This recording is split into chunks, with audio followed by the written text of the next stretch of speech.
Hello, YouTube. It's Rachel, of course, my channel.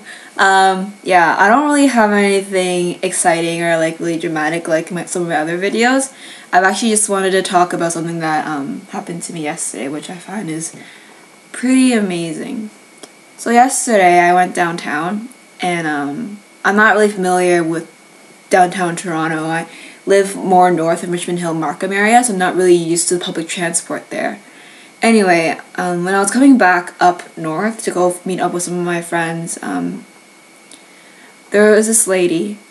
Her name is Janice, which I found out later, and she was going down this stairwell, and she was in a lot of pain. And I could really feel that just by the way that she's walking, and I didn't even see her face yet, and I knew that she was suffering from something, and I didn't even know what it was, because I could really feel it, and it hurts to see her in so much pain, because she's a child of God, and I wouldn't want anyone to suffer. So I went up to her, halfway down the stairs, because she just stopped. She just stopped halfway down the stairs, and just stood there for a good minute or so. So I walked down, and I said, "Are you okay?" And she told me that she wanted to give up. She told me that she didn't want to go on. She told me that she just wanted to quit doing what she's doing just so that she won't feel the pain anymore. So at first, that was when my heart really just broke in half, because she's in so much pain, and I could really feel that emotionally. Of course I couldn't feel it physically, but I knew that she was in a lot of pain. So I helped her with her stuff, because she was carrying a lot of stuff. She was carrying groceries, she was carrying her water bottle, or a lot of other stuff that she has, including a cane, which is a cane that she has, but she can't really use because she's holding all of this stuff that she barely has hands to use her cane, which supports her.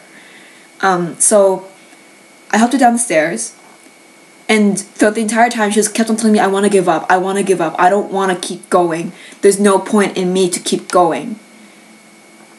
And at that point, she just started crying right in front of me.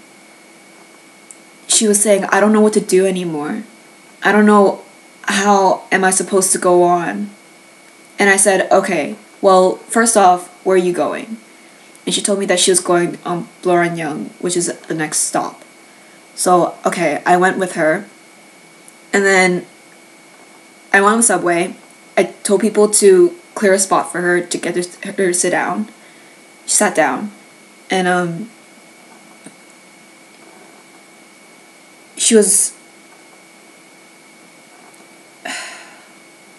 telling me that her pain was coming from her hips, and something along her bones was broken, and it really blocked her from walking properly.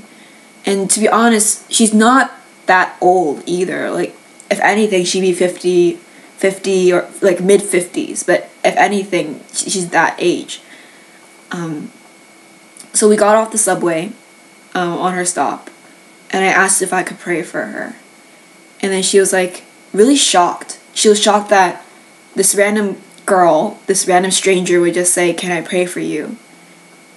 And she was like, "Yeah, I was praying all the way down those stairs when I was about to give up, asking for someone to come help me." So in that moment, I was like, am I answering her prayers? Is God using me to answer her prayers? And so I prayed for her. I prayed all the way up to where the fare station stopped, so because I need to get back on the subway. And then I said to her, I prayed for her to give her strength, and I prayed for those hands that are gonna take care of her, because she kept on talking about how the week after she's gonna see all these doctors and go to the emergency room and whatever. And I prayed for those hands that are gonna heal her, to bless her, and to really just allow God to keep her safe, and to give her health and strength, and to allow her not to feel this pain anymore, because it's really blocking her from what she does, and blocking her from serving Him, which is God. So I prayed for her, And she left. And at that moment, I really felt convicted that I was answering her prayers, and that God was working through me. And what was even more amazing was that the reason why I was on the subway is because I was supposed to meet my friends, so that we could go to a practice that we were going to have later on that day.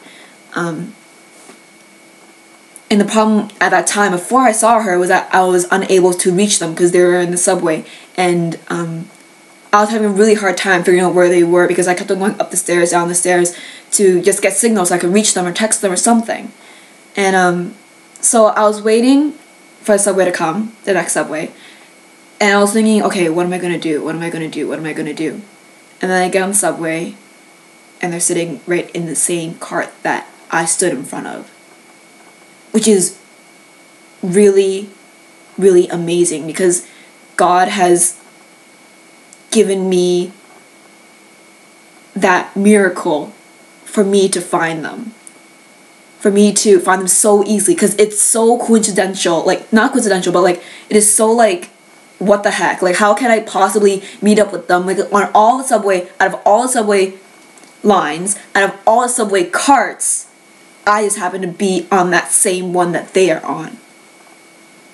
So that's what I thought was really amazing. And I really felt that yesterday was so beautiful because like yesterday my purpose was to go downtown to take photographs, and I really learned a lot in terms of like how God is working through other people. And I was even like when I was down at Eaton Center, if you guys know where that is, there was this homeless man, and he wasn't really homeless. The thing that caught me the most was that his sign said he didn't want the money to smoke. He didn't want the money to drink. He just wanted the money for food. So I asked if I could take a picture of him, and we started talking. And he told me that he needs the money for health, and he needs the money for the food so that he can get better. So, again, I prayed for him, and when I went down the street, I had to come back because there was this one spot that I really wanted to take a picture of. And then I see a lot of people listening to his story, I guess, because after I talked to him, I left. And somehow a bunch of people came, and then he was just talking. He was kind of like sharing his story, like sharing his testimony on like why he is here, why is he on the streets doing what he is doing, asking for money. So it was him and a bunch of other people just listening. So again, like, I felt yesterday was so God-given. I felt yesterday was like, God is working through me, and I am so in awe, because I could really feel that he is there. And, yeah. I don't really know what to say. I'm just in awe of what he has done. So yeah, that was my day yesterday. And today, we'll see where it takes us. Every day is an adventure, a God-given adventure. So, bye.